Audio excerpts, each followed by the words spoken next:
السلام علیکم ورحمۃ اللہ وبرکاتہ۔ نحمدہ ونصلی علی رسولہ الکریم،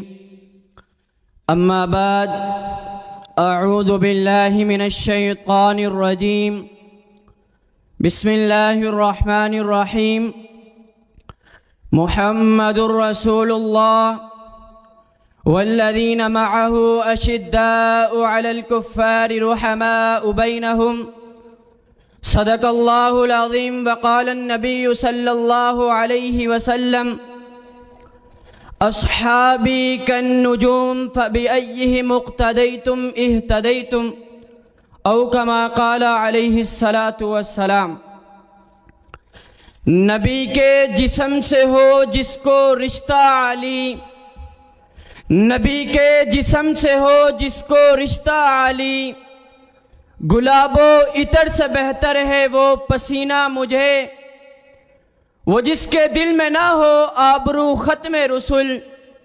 تو رکھنا فرض ہے اس بے حیا سے کینہ مجھے۔ نبی کی شان لکھی عظمت صحابہ لکھوں، نبی کی شان لکھی عظمت صحابہ لکھوں، کہ اس انگوٹھی پہ رکھنا ہے ایک نگینہ مجھے۔ میرے محترم سامعین اور قابل قدر اساتذہ کرام، آج میں آپ حضرات کے سامنے جامعہ حنفیہ مدینہ کے سٹیج پر سالانہ اجتماع کے موقع پر جس موضوع پر لب کشائی کرنا چاہتا ہوں وہ بڑا ہی اہم، اکرم، افضل و اعلیٰ اور بالا ہے، جو کہ عظمت صحابہ کے عنوان سے معنون ہے۔ گرامی قدر سامعین، آپ حضرات بخوبی جانتے ہیں وہ ہستیاں جنہوں نے امام الاتقیاء، خاتم الانبیاء، ساقی کوثر، شافی محشر، محمد مصطفیٰ احمد مجتبیٰ صلی اللہ علیہ وسلم کو ایمان کی حالت میں دیکھا ہو اور ایمان ہی کی حالت میں ان کو موت آئی ہو، تو ایسے خوش نصیب اور خوش قسمت حضرات کو صحابی رسول کہتے ہیں۔ گرامی قدر سامعین، اور یہ بات بھی روز روشن کی طرح واضح ہے کہ صحابہ کرام رضوان اللہ علیہم اجمعین دین کی بنیاد ہیں، سچے اور پکے دیندار ہیں، رضائے خدا کے طلبگار ہیں، رسول خدا کے تابعدار ہیں، دین اسلام کے وفادار ہیں، دین کے اول پھیلانے والے ہیں۔ انہوں نے حضور اقدس صلی اللہ علیہ وسلم سے براہ راست بلا واسطہ دین حاصل کیا اور ہم لوگوں تک پہنچایا۔ یہ وہی مقدس جماعت ہے جن کے استاد رسول اللہ صلی اللہ علیہ وسلم تھے، یہ وہی مقدس جماعت ہے جس کو رب کائنات نے اپنے محبوب پیغمبر صلی اللہ علیہ وسلم کی محبت کے لیے چنا، جو بلا شبہ اس امت کا افضل ترین طبقہ ہے۔ قلوب ان کے پاک تھے، علم ان کا گہرا تھا، نور وحی سے ان کا وجود منور تھا، جو حقیقت میں عملی قرآن تھا، تکلف اور تصنع ان میں قلعدان تھے، جذبہ اسلام سے سرشار تھے، ہر لحظہ اور ہر گام سنت نبی پر معمور تھے۔ یہ وہی مقدس طائفہ ہے جن کے استاد رسول اللہ صلی اللہ علیہ وسلم تھے، ان کا نصاب کتاب اللہ تھا، ان کی درسگاہ بیت اللہ تھی، ان کا طریق سنت نبی اللہ تھا۔ گرامی قدر سامعین، یہی وجہ ہے کہ رب کائنات نے اپنے مقدس کلام میں صحابہ کرام رضوان اللہ علیہم اجمعین کی اس برگزیدہ جماعت کو کہیں اولئک هم المفلحون کہا، اور کہیں اولئک هم المؤمنون حقا سے متصف کیا، اور کہیں اولئک هم الفائزون سے پکارا، اور کہیں اولئک الذین امتحن اللہ قلوبہم للتقوی کہہ کر ان کے تقوی کی گواہی دی، اور کہیں وَأُولَئِكَ هُمُ الرَّاشِدُونَ کے وصف سے انہیں یاد کیا، اور کہیں رضی اللہ عنہم ورضوا عنہ کا مصدع سنایا۔ گرامی قدر سامعین، توجہ کیجئے، آخر ایسا کیوں نہ ہو یہ وہی صحابہ ہیں جو زبان کے پکے اور قول کے سچے تھے، جو حیا کے پیکر اور عفت و عصمت کی تصویر تھے، جنہوں نے اپنے نبی کی آبرو کی خاطر، اللہ کے دین کو پوری دنیا میں پھیلانے کی خاطر اپنی بیویوں کو بیوہ کروایا، اپنی اولاد کو یتیم کروایا، گھر سے بے گھر ہو کر، وطن سے بے وطن ہو کر پوری دنیا میں اسلامی پرچم لہرایا۔ گرامی قدر سامعین، میرے محبوب پیغمبر صلی اللہ علیہ وسلم نے فرمایا، اصحابی کالنجوم فبأیہم اقتدیتم اہتدیتم،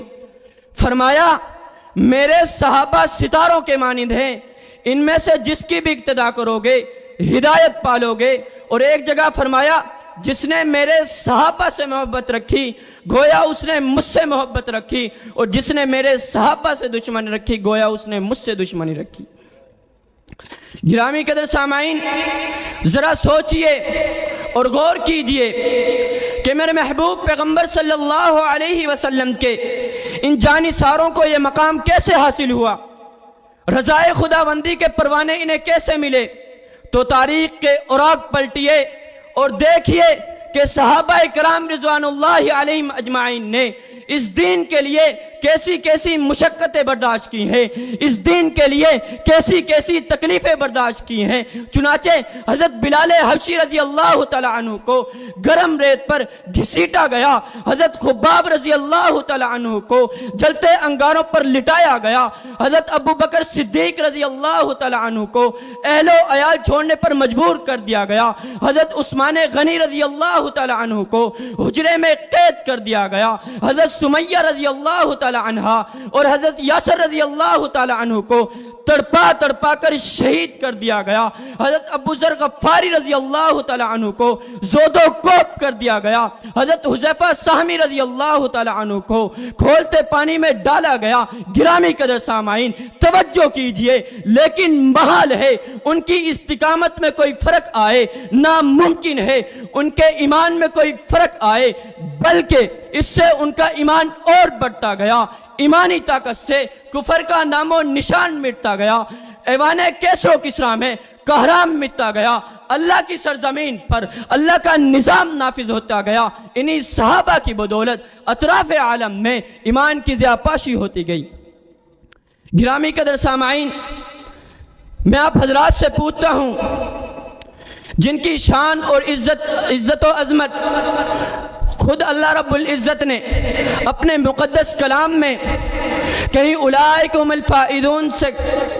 اور کہیں رضی اللہ عنہم ورضوا عنہ سے سنائی، اب کوئی کتا، کوئی احمق، کوئی بغیرت صحابہ کی عظمت کو بھوکے تو میں آپ حضرات سے پوچھتا ہوں، کیا اس سے ان کی عظمت و شان کو کوئی فرق پڑے گا؟ نہیں پڑے گا۔ تو پھر مجھے کہنے دیجئے کہ سارے قرآن کا نچوڑ صحابہ ہیں، سارے انبیاء کی سیرتوں کا نچوڑ صحابہ ہیں، پیغمبر کی مکی زندگی کا نچوڑ صحابہ ہیں، نبی رہبر کی مدنی زندگی کا نچوڑ صحابہ ہیں، نبی کے اخلاق کا نچوڑ صحابہ ہیں، نبی کے گفتار کا نچوڑ صحابہ ہیں، نبی کے کردار کا نچوڑ صحابہ ہیں۔ بلکہ میں ایک قدم آگے بڑھ کر کہتا ہوں کہ میرے محبوب پیغمبر صلی اللہ علیہ وسلم رب کی ربوبیت کے خلاصہ ہیں اور صحابہ حضور صلی اللہ علیہ وسلم کی نبوت کے خلاصہ ہیں۔ شاعر کہتا ہے، خدا نے خود جنہیں بخشا رضامندی کا پروانہ، خدا نے خود جنہیں بخشا رضامندی کا پروانہ، انہی پر بعض نادان کچھ گھڑا کرتے ہیں افسانہ، خدا کی رائے سے بھی منحرف تو ہے معاذ اللہ، میں کہہ دوں کیوں نہ اے ظالم تجھے پھر حق سے بیگانہ، وما علینا الا البلاغ۔